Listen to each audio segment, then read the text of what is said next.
축원합니다. 믿음으로 누리려면 나를 부인하고 순종하면 될 줄로 믿습니다. 누구든지 나를 따르려거든 자기 십자가를 지고 자기를 부인하고 나를 쫓을지니라 그랬는데 부지런히 따르면 주께서 함께 하실 줄로 믿습니다. 민수기 20장 말씀은 이스라엘 백성들이 출애굽해서 출애굽 1세대들은 광야에서 불순종하고 불신앙하고 불순종하다가 죽어갔고 출애굽 2세대들하고 같이 모세하고 아론하고 같이 출발하는 그런 대목입니다. 이 말씀을 보면 물의 문제 때문에 또 원망하고 불평하는 것을 볼 수 있어요. 2절 회중이 물이 없으므로 모세와 아론에게로 모여드니라. 백성이 모세와 다투어 말하여 이르되 우리 형제들이 여호와 앞에서 죽을 때 우리도 죽었더라면 좋을 뻔했다. 많이 죽었으니까 그 모습을 보고 우리도 죽을 걸 그랬다. 죽으면 뭐 좋겠어요? 죽어도 믿음 지키고 죽어야지. 원망하고 불평하다 죽으면 무슨 은혜가 되겠어요? 믿음 지키시길 주의 이름으로 축원합니다. 너희가 어찌하여 여호와의 회중을 이 광야로 인도하여 우리와 우리 짐승이 다 여기서 죽게 하느냐? 죽게 하려고 모세와 아론이 인도한 것이 아니고 하나님의 말씀을 따라서 영원한 생명을 얻게 하려고 가나안을 정복하게 하려고 구하는 건데 믿음이 없어서 불신앙 때문에 그런 불상사가 났지요. 하나님이 좋은 뜻으로 일하시는데 우리가 믿음으로 따라가야 될 줄로 믿습니다. 할렐루야. 그러니까 이 사람들이 그걸 보고서 불평하기를 5절에 그랬어요. 너희가 모세가 하는 거죠. 너희가 어찌하여 그 회중들이 죄송합니다. 너희가 어찌하여 우리를 애굽에서 나오게 하여 나쁜 곳으로 인도하였느냐? 이곳에는 파종할 곳이 없고 무화과도 없고 포도도 없고 석류도 없고 마실 물도 없도다. 그런데 딱 한 가지 뭐가 없는 거 하면 믿음이 없도다. 그런 얘기. 없는 거 많은 것 같은데 진짜 중요한 건 믿음이 없는 거예요. 없는 거 많은 것 같은데 딱 한 가지만 있으면 되는데 뭐가 있으면 되면 하나님만 계시면 돼요. 이게 그 사람의 믿음의 고백이에요. 이 백성들이 믿음이 없는 거예요. 하나님의 능력, 기적을 계속해서 체험하면서 광야에서 보면서도 그게 없는 것만 보이는 거예요. 하나님은 없는 것 가지고 불평하는 사람 사용하지 않고 있는 것 가지고 감사하는 사람 사용하시는 것을 믿으시기 바랍니다. 왜요? 그게 믿음이기 때문에 그래요. 하나님을 믿고 신뢰하면서 하나님만 계시면 된다 하는 것입니다. 하나님만 계시면 된다고 고백했던 사람도 있죠. 하박국서 3장에 하박국 선지자가 그랬죠. 17절 18절에 비록 무화과 나무가 무성하지 못하며 포도나무에 열매가 없으며 감람나무에 소출이 없으며 밭에 먹을 것이 없으며 우리의 양이 없으며 외양간에 소가 없을지라도 똑같이 다 없다 그러는 거예요. 그런데 나는 여호와로 말미암아 즐거워하며 나의 구원의 하나님으로 말미암아 기뻐하리로다. 할렐루야. 하나님을 바라보는 사람과 문제와 상황만 바라보는 사람은 틀린다 그런 말씀이에요. 고백이 틀리는 거예요. 문제만 바라보면 원망하고 불평하게 되지만 하나님을 바라보면 그런 중에도 하나님 때문에 기뻐하고 즐거워하고 하나님 때문에 주 여호와는 나의 힘이시라. 그때 힘이 되는 것을 믿으시기 바랍니다. 누누이 강조합니다. 하나님이 힘이 되는 신앙하시길 주의 이름으로 축원합니다. 하나님은 전능하신 하나님이고 하나님은 말씀대로 이신 신실하신 하나님인데 말씀을 듣고 예배하고 기도해도 힘이 안 나면 이거 큰일 아니에요? 늘 말씀드립니다. 돈은 힘이 되잖아요. 돈 준다고는 힘이 되잖아요. 그런데 하나님의 전능하신 하나님을 말씀하고 그 말씀을 이루시는 말씀이신 하나님의 영이신 하나님을 선포하는데 듣는데 힘이 안 된단 말이죠. 그럼 큰일 아니에요. 문제만 보이고 상황만 보이고 하나님은 안 보이고. 그러니까 이게 우리가 불신앙 아니에요. 이스라엘 백성들에게 이 불신앙이 문제였단 말이죠. 근데 이스라엘 백성들은 내가 믿음 없는 것을 용서해 주옵소서, 불쌍히 여기옵소서 이렇게 얘기를 해야 되는데 믿음 없다는 얘기는 안 하고 문제 불평만 합니다. 파종할 곳이 없고 무화과 나무도 없고 포도도 없고 석류도 없고 마실 물도 없도다. 세상 사람들은 돈만 있으면 됩니다. 그렇게 얘기를 하지만 우리 믿는 사람들은 하나님만 계시면 됩니다. 불뱀이 있어도 상관없습니다. 문제가 있어도 상관없습니다. 하나님만 계시면 됩니다. 이런 믿음 되시길 주의 이름으로 축원합니다. 믿음대로 되는 거예요. 지금 우리가 갖고 있는 문제, 여러분이 갖고 있는 문제가 뭡니까? 그걸 초월해서 문제보다 더 크신 하나님을 믿고 믿음으로 하나님만 계시면 됩니다. 주만 바라봅니다. 이 고백이 나올 수 있는 복된 신앙들 되시길 주의 이름으로 축원합니다. 시편 46편에 그랬잖아요. 믿음의 고백이 있을 때 그걸 이길 수 있는 겁니다. 하나님은 우리의 피난처시요 힘이시니 환난 중에 만날 큰 도움이시라. 어느 정도로 큰 도움이시냐? 그러므로 땅이 변하든지 산이 흔들려 바닷 가운데 빠지든지 바닷물이 솟아나고 뛰놀든지 그것이 넘침으로 산이 흔들릴지라도 우리는 두려워하지 아니하리로다. 태평양에서 폭풍이 불고 파도가 많아지고 해일이 일어와도 그래도 그거보다 하나님이 훨씬 더 크시다 그런 말씀이에요. 지구 땅덩어리는 하나님이 보실 때 점 하나도 안 된다는 사실을 우리가 깨닫고, 이 태풍이 불고 파도가 치고 난리치는데 하나님이 보실 때는 첫째 안에 미풍도 안 된다 그런 말이에요. 여기서 흔들려 봐야 뭘 얼마나 흔들리겠어요. 이영숙 집사님 아들 아파서 걱정이 되죠. 하나님이 더 크신 것을 믿으시기 바랍니다. 질병의 고통을 주님이 담당해 주시고 다 나을 수 있도록 이루어 주신 것을 믿으시기 바랍니다. 문제는 질병이 아니고 문제는 믿음이다 그런 말씀. 그걸 계속해서 테스트하시는 거예요. 우리가 아브라함을 이제 봤잖아요. 지금까지 몇 주간 동안 아브라함을 살펴봤는데, 아브라함도 다른 게 아니에요. 믿음의 사람을 만드시는 과정인데, 상황을 바라보고 문제를 바라보고 사람을 바라보고 그랄 왕 아비멜렉을 바라보고 애굽 왕 바로를 바라보면 겁이 나가지고 두려워서 아내를 너희 동생이라고 그러고 첩으로 팔아먹었단 말이지. 겁이 나는 거예요. 문제를 바라보니까 자기는 거기에 비하면 힘도 없고 능력도 없고 죄도 없고. 그런데 나중에는 하나님을 바라보는 믿음이 되니까 아들을 바치라고 해도 바치고 이스마엘을 쫓아내도 쫓아내고 그랄 왕 아비멜렉이 와서 화친 조약을 맺자고 해도 오히려 나중에 책망하고, 그렇게 하는 믿음의 사람을 바뀐 걸 볼 수가 있어요.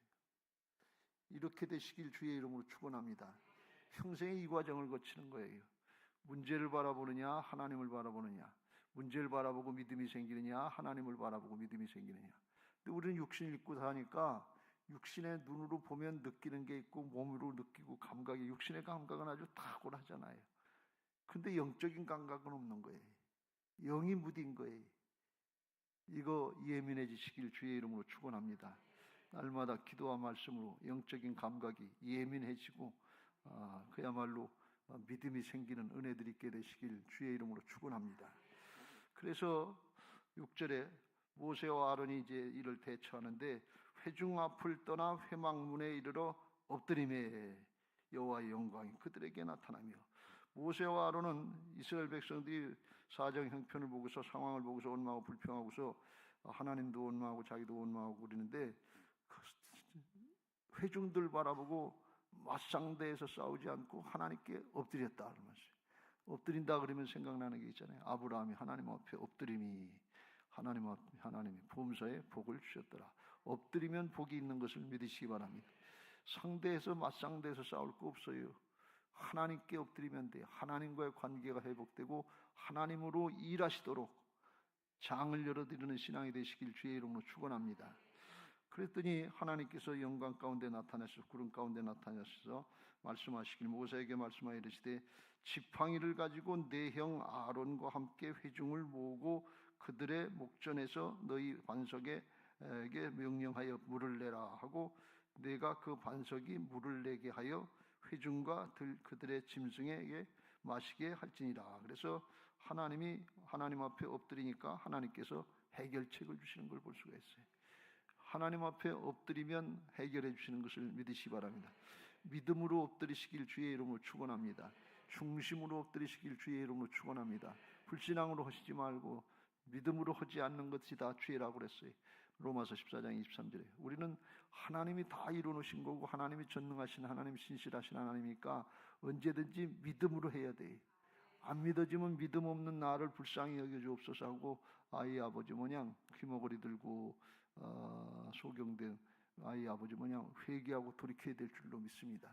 하나님을 의심하는 것 죄라면 저희가 나를 믿지 아니하며 이게 가장 큰 죄라 말이죠. 근데 우리는 이걸 죄라고 생각하지 않고 신앙으로 그냥 당연하지 이렇게 생각한단 말이에요. 근데 원래는 하나님의 형상으로 만들어 주셔서 하나님의 음성이 그냥 들려지게 돼 있고 하나님과 대화가 되게 있고 에덴 동산에서 하나님과 함께 살 수 있도록 그렇게 만들어 주신 것을 믿으시기 바랍니다. 죄 짓고 이걸 다 까먹은 거예요. 그걸 회복시켜 주신 분이 예수님이시고 예수님이 우리의 죄를 대신해서 죽어주시고 우리를 새로운 하나님의 자녀로 하나님의 형상으로 회복시켜 주신 것을 믿으시기 바랍니다. 그걸 육신을 입고 있는 동안에 좀 부족하지만 어떻게 하든지 믿음으로 살려고 힘써야 돼. 내 기분 감정 따르지 말고 내 판단 따르지 말고 하나님의 말씀이 그렇다 그러면 네 하고 아멘 하고 앞으로 나가야 돼. 어린아이처럼 순수하게 순종해야 돼.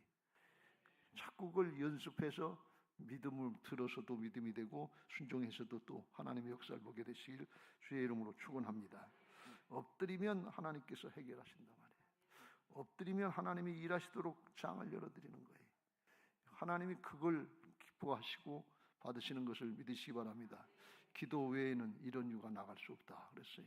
사단과의 영적인 싸움인데 엎드리고 주님께 맡길 때 하나님께서 일하시는 줄로 믿습니다.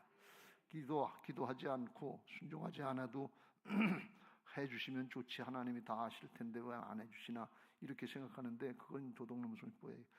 그러면 자기만 손해예요. 그렇게 하면 문제 해결에만 초점을 맞추지 하나님께 초점을 맞춘 믿음이 아니라서 믿음이 안 자라요. 사람이 안 바뀌어요. 그렇게 많이 해봤잖아요 우리가. 왜 믿음이 안 자라니까 주님께 초점이 안 맞추고 문제 해결에만 초점이 맞춰져 있으니까 문제 해결 받으면 그냥 끝이에요. 그다음부터.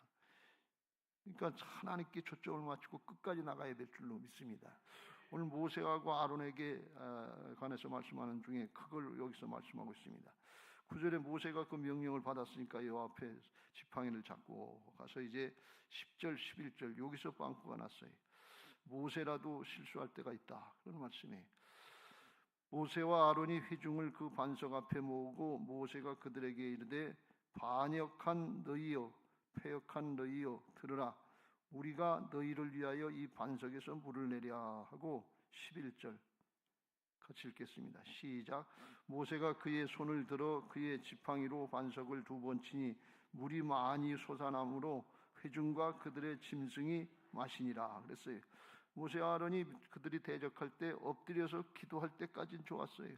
응답받을 때까지는 좋았어요. 근데 순종을 제대로 안 했어요. 우리가 그럴 때가 많잖아요. 예배할 때까지는 좋았어요. 기도할 때까지는 좋았어요. 응답 받을 때까지는 좋았어요. 근데 순종이 안 돼. 사실 우리가 응답을 못 받는 게 아니라 응답의 말씀은 설교 중에 예배 중에 기도 중에 무수히 많이 떨어져요. 축복의 말씀은 아주 소낙비 오듯 많이 떨어지는 것을 믿으시기 바랍니다. 그걸 받아서 믿음으로 순종하는데 해야 되는데 순종이 안 되는 거예요. 이 간절해서 엎드렸는데 자기들이 둘이 감당할 수 없는 문제니까 어떻게 백성을 다 상대를 하겠어요. 엎드리는데 응답을 주셨단 말이에요. 반석에 가서 지팡이 가지고 반석에 가서 반석에게 명령해서 물을 내게 하라. 그 명령하면 물을 낼 거다. 그런 말씀이. 그런데 지팡이를 들고 가서 반석에 서서 이제 백성들에게 반석에서 물을 내라고 명령해야 될 텐데 그때 기분이 나빠진 거예요. 왜 그런가 하면 지금까지 쌓인 감정이 있기 때문에 그래요. 40년 가까이 씨름하고 1세대들은 대적하다 죽어갔고 2세대들 요 표현이 좀 그런데 알아듣기 쉽게 얘기하면 요 조그만 녀석들이 대들고 있단 말이지. 이 아브라함의 나이는 아브라함이란다. 모세의 나이는 80세부터 부르심 받고 사역을 해서 이제 거의 120세가 가까웠는데 출애굽 2세대들은 광야에서 태어난 녀석들 아니에요. 그러니까 할아버지 뻘 아니에요. 그러니까 조그만 녀석들이 버릇없이 대드니까 그러니까 너희 아버지 엄마도 대들었는데 니들까지 대드냐 그런 심정이었던 것 같아요. 제가 생각해 보니까. 그러니까 패역한 너희들, 반역한 너희들, 또 반역한 너희들에게 우리가 이 반석에서 물을 내줘야 되겠냐? 너 같은 놈들한테 물 내줘야 되겠냐? 또 반역하고 또 반역할 텐데 기분이 상한 거예요. 감정이 상한 거예요. 그래서 기분 나쁘니까 지팡이로다 반석을 내리 2번 쳐서 이제 명령하라고 말로만 하라고 그러는데 감정 표현을 한 거예요. 그런데 기가 막히게 물이 많이 솟아나오므로 회중과 그들의 짐승이 마시니라. 여기서 실수를 해서 하나님이 대뜸 말씀하시길 여호와께서 모세와 아론에게 이르시되 너희가 나를 믿지 아니하고 이스라엘 자손의 목전에서 내 거룩함을 나타내지 아니한 고로 너희는 이 회중을 내가 그들에게 준 땅으로 인도하여 드리지 못하리라 그랬어요. 왜 믿음이 없다 그러냐? 허려는 대로 안 했다 그런 말씀이. 하나님은 명령해서나 내라고 그랬는데 그 마지막 순간까지 순종할 때까지 물이 나올 때까지 하나님 물 나게 하옵소서 하면서 하나님을 의지하고 하나님만 끝까지 바라봐야 되는데 주만 바라봐야 되는데 사람이 보인 거예요. 출애굽 2세대들 요 조그만 녀석들이 대드는 거 기가 차지도 않는데 요거 대드니까 기분이 나쁜 거예요. 그러니까 그냥 화나는 김에 40년 동안 쌓인 게 있잖아요. 또 말을 안 들어. 그래서 내리쳤단 말이죠. 근데 물은 나왔는데 하나님은 인정하지 않는 거예요. 이게 하나님의 역사예요. 제가 성경을 읽으면서 말씀대로 순종을 안 했는데 왜 물이 나오게 하셨지? 이게 잘 이해가 안 됐어요. 수십 년 동안. 근데 이번에 아브라함을 살펴보다 보니까 이게 그래서 그렇구나 그런 게 깨달아졌어요. 아브라함이 창세기 21장에 이삭을 낳기 전에 그 20장에 그랄 왕 아비멜렉에게 피신할 때 그때 거기서 또 1년도 안 남았는데 이삭 낳으려면 1년도 안 남았을 때 그때 99세가 넘었을 때 그때 자기 아내를 또 너희 동생이라고 팔아넘겼잖아요. 그러면서 하는 얘기가 11절에 아브라함이 이르되 이곳에서는 하나님을 두려워함이 없으니 내 아내로 말미암아 사람들이 나를 죽일까 두려워했다. 하나님을 알지 못한다. 하나님을 두려워하지 못한다. 근데 사실 자기가 하나님을 두려워하지 않는 거예요. 자기가 하나님을 경외하지 않는 거예요. 그래서 이거는 하나님 앞에 벌 받을 감인데 하나님이 그걸 개입하셔서 살려주시고 또 재물도 얻게 하시고 더 나가서 17절 18절에 살펴본 것처럼 아브라함이 하나님께 기도하며 하나님이 아비멜렉과 그의 아내와 여종을 치료하사 출산하게 하셨으니 여호와께서 이왕에 아브라함의 아내 사라의 일로 아비멜렉의 집에 모든 태를 닫으셨습니다. 그래서 아브라함의 기도로다가 아비멜렉 집안에 닫혔던 태문을 열어주셔서 아브라함의 명예를 회복시켜 줬어요. 잘못했는데 잘한 게 하나도 없는데 하나님은 아브라함의 명예를 회복시켰네. 아브라함은 하나님의 이름을 땅에 떨어뜨렸는데 하나님은 아브라함의 명예를 회복시켜 주더라 그런 말씀. 이게 하나님의 언약의 사랑인 것을 믿으시기 바랍니다. 이 경우하고 모세가 한 경우하고 생각해 보니까 똑같은 거예요. 모세는 하나님의 말씀대로 순종을 안 해서 어떻게 보면 하나님의 이름을 나중에 나옵니다 거룩하게 하지 않았다고 그러는데 그런데 하나님은 물이 나게 하셔서 모세의 체면을 세우시더라 말이지. 백성들 앞에서 이름을 높여주더라 말이지. 이게 언약의 사랑인 것을 믿으시기 바랍니다. 내가 그렇다고 하나님도 그런 게 아니에요. 하나님은 끝까지 언약을 지키시고 하나님의 은사와 택하심에는 후회함이 없으신 것을 믿으시기 바랍니다. 그런데 여기서 뭘 말씀하고 있는가 하면 이 일로 인해서 모세는 사명을 다 감당하지 못하게 돼서 내가 그들에게 준 땅으로 인도해드리지 못하리라. 그래서 더 이상 이제 광야까지만 하고 요단강 건너가지 못하고 요단들을 들여다보면서 그걸 이제 안 된다. 너는 더 이상 안 된다. 허락을 안 하시는 걸 볼 수가 있어요.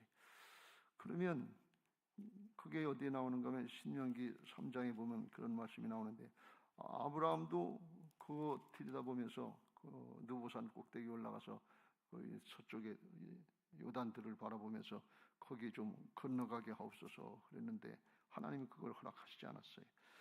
신명기 3장 25절 구하옵나니 나를 건너가게 하사 요단 저쪽에 있는 아름다운 땅 아름다운 산과 레바논을 보게 하옵소서 하되 여호와께서 이제 너희 때문에 이스라엘 백성 출애굽 2세대들 때문에 내게 진노하사 내 말을 듣지 아니하고 내게 이르시기를 그만해도 족하니 이 일로 다시 내게 말하지 말라. 너는 비스가산 꼭대기에 올라가서 눈을 들어 동서남북을 바라보고 내 눈으로 그 땅을 바라보라. 너는 이 요단을 건너지 못할 것임이라. 가나안 땅에 들어가지 못하게 됐고 끝까지 사명을 감당하지 못하는 그런 어려움을 겪은 것을 볼 수가 있습니다. 왜 그러냐? 하나님을 끝까지 높이지 못했다 그런 말씀. 그런데 창세기에서는 또 달라요. 창세기에서는 하나님이 아브라함의 이름을 높여주시고, 그리고 창세기 21장에 가면 책망도 안 하시고, 그리고 때 말씀의 때에 됐다고 그러면서 때에 말씀하신 그 때에 이르러서 말씀대로 사라에게 임신해서 아들을 낳게 했다. 그래서 아브라함은 똑같은 경우를 당했는데 축복하신 것 같아.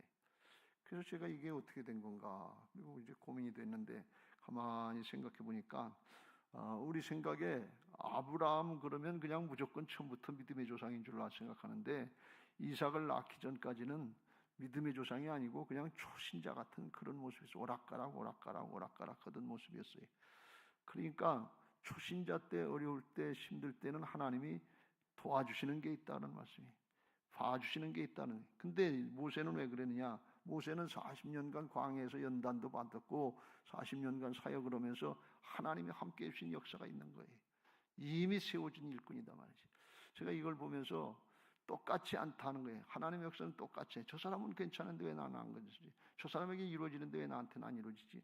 그렇게 판단하시지 말고 하나님이 나한테, 우리 각자에게 1대1로 대면하시고 응답하시고 함께 하시는 역사가 다르다는 사실을 믿고 하나님을 신뢰하시길 주의 이름으로 축원합니다. 똑같은 사건 같은데 결과가 달라요.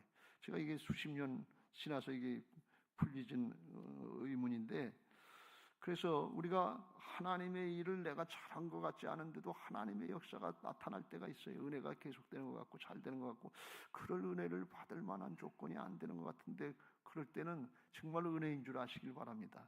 그렇다고 내 자랑하지 말고 아브라함처럼 그러면 안 되고, 아브라함은 그 후로다가 이삭을 낳고 나서 그때부터는 바뀌었잖아요. 온전히 바뀌어서 이삭을 바쳐라 그래도, 이스마엘을 바쳐라 그래도 바치는 믿음의 사람이 됐잖아요. 이렇게 되시길 주의 이름으로 축원합니다. 그렇게 만들어 놓으시고 거역하고 또 불순종하고 그러는 건 하나님의 엄히 다스린다는 말씀이에요. 제가 그런 입장이에요. 목사를 다스리는 거고 여러분 다스리는 거고 하나님이 다르다 그런 말씀이에요. 각자 입장에서 우리가 믿음이 성장하고 성숙하기를 힘써야 돼. 하나님만 바라보고 끝까지 주님만 바라보고 순종하기를 힘써야 될 줄로 믿습니다. 그러다가 실수하고 잘못할 수 있는데, 그렇다고 뭐 도망가는 건 아니고, 그래도 다윗처럼 또 하나님께로 돌이키고 또 하나님께로 돌이키고 또 하나님께로 돌이키면서 끝까지 쓰임 받으시길 주의 이름으로 축원합니다. 그러나 하나님이 모세처럼 다스린다 할지라도 원망하거나 불평하지 말고 끝까지 하나님 편에 서시길 주의 이름으로 축원합니다.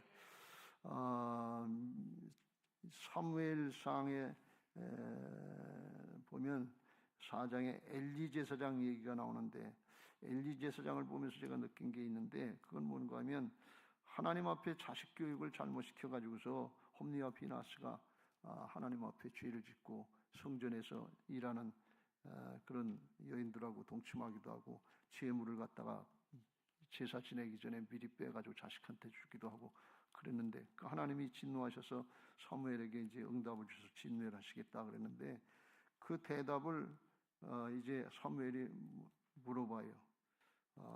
그래서 내가 엘리의 집에 대하여 맹세하기를 엘리 집의 죄악은 제물로나 예물로나 영원히 속죄함을 받지 못하리라 하였느라 그랬는데, 사무엘이 이제 하나님의 음성을 들은 걸 알고 엘리 제사장이 그걸 물어봐요.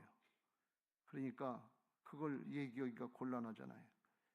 자세히 말하고 조금 더 숨기지 말라 그러고 숨기지 말라고 그래서, 그러니까 그 하나님이 당신의 집안, 선생님 집안을 갖다, 엘리 제사장의 집안을 하나님이 싹 진멸하시겠습니다. 심판하시겠다 그러니까, 그때 엘리 제사장이 대답하기를 18절에 사무엘이 그것을 그에게 자세히 말하고 조금도 숨기지 아니하니 그가 이르되 이는 여호와이니 여호와시니 선하신 대로 하실 것이니라. 망한다고 그러는데 엘리 제사장의 대답은 그는 여호와시니 하나님이니까 그것도 선하신 대로 하는 거다.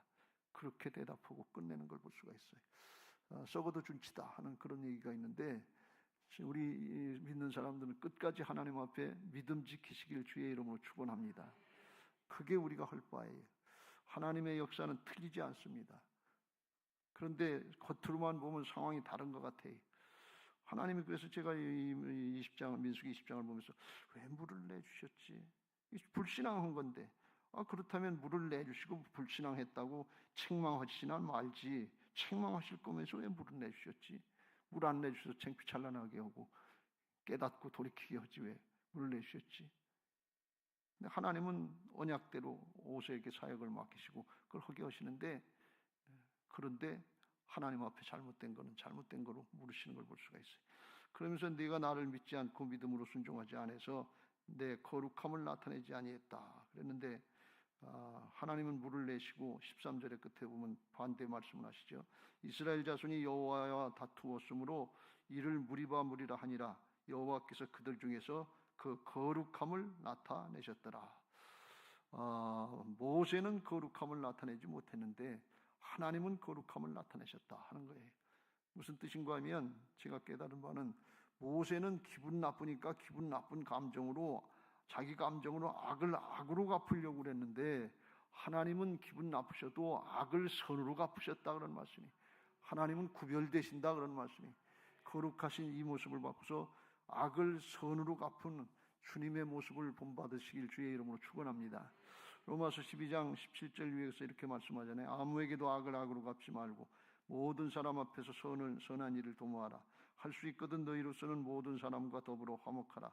사랑하는 자들아 너희가 친히 원수를 갚지 말고 하나님의 진노하심에 맡기라. 기록되었으되 원수 갚는 것이 내게 있으니 내가 갚으리라고 주께서 말씀하시니라. 내 원수가 줄이거든 먹이고 목마르거든 마시게 하라. 그리함으로 내가 숯불을 그 머리에 쌓아 놓으리라. 악에게 지지 말고 선으로 악을 이기라. 악을 악으로 갚으면 기분 좋은 것 같은데 그건 악한 심정 때문에 그런 거고, 그거는 악순환이 돼. 그럼 악순환이 되면 점점 문제가, 집안이 어려워지고 교회가 어려워지고 나라가 어려워지고 악순환 때문에 그 악순환의 쇠사슬을 끊어야 될 줄로 믿습니다. 가정에서도 끊어야 되고 교회에서도 끊어내야 되고 나라와 민족 앞에도 끊어내야 돼. 어떻게? 하나님께 맡기라 말이에요. 원수가 없는 것이 하나님께 있다. 그럼 하나님이 오시면 악순환이 안 되고 선순환으로 바꿔놓으실 줄로 믿습니다. 그래서 우리가 하나님 앞에 믿음으로 잘 감당해야 되고 주님의 모습을 본받아야 될 줄로 믿습니다. 그게 부활신앙인 줄로 믿습니다. 나는 안 되지만 내 안에 오신 주님께 여쭙고 주님이 일하시도록 맡기고 자기를 부인하고 순종하면 악으로 악을 갚는 것이 아니라 선으로 악을 갚게 되고, 그리고 선순환이 되게 하셔서 거룩하게 구별될 줄로 믿습니다. 이렇게 되는 것이 우리의 목적이고 연단의 목적인 줄로 믿습니다. 히브리서 12장 10절 그들이 잠시 자기의 뜻대로 우리를 징계하였거니와 육신의 부모들은 그렇다는 거예요. 오직 하나님은 우리의 유익을 위하여 그의 거룩하심에 참여하게 하시느니라. 무릇 징계가 당신은 즐거워 보이지 않고 슬퍼 보이나 후에 그로 말미암아 연단받은 자들은 의와 평강의 열매를 맺느니라. 아주 시근벌떡하고 한바탕 해주고 싶고 한마디 해주고 싶고 그럴 때 꼭 참으세요. 그러면 그때는 아주 못마땅하고 밥맛이 떨어지고 그러는 것 같은데 조금 참아보고 기도해보면 의와 평강의 열매가 맺어져요.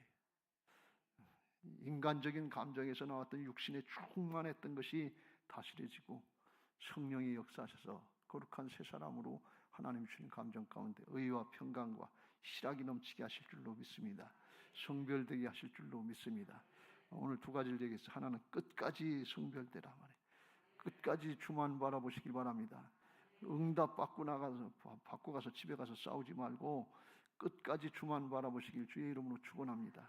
그리고 이게 연단의 과정을 통해서 우리를 거룩하게 만드시는 과정이니까 거룩함을 구별될 때 손해봤다 그러지 말고 기분 나쁘다 그러지 말고 나를 그렇게 만들어주시고 예수님의 모습을 담게 하신 하나님 앞에 감사하면서 승리하시기를 주님의 이름으로 축원합니다. 할렐루야. 이제 받은 말씀 기억하시고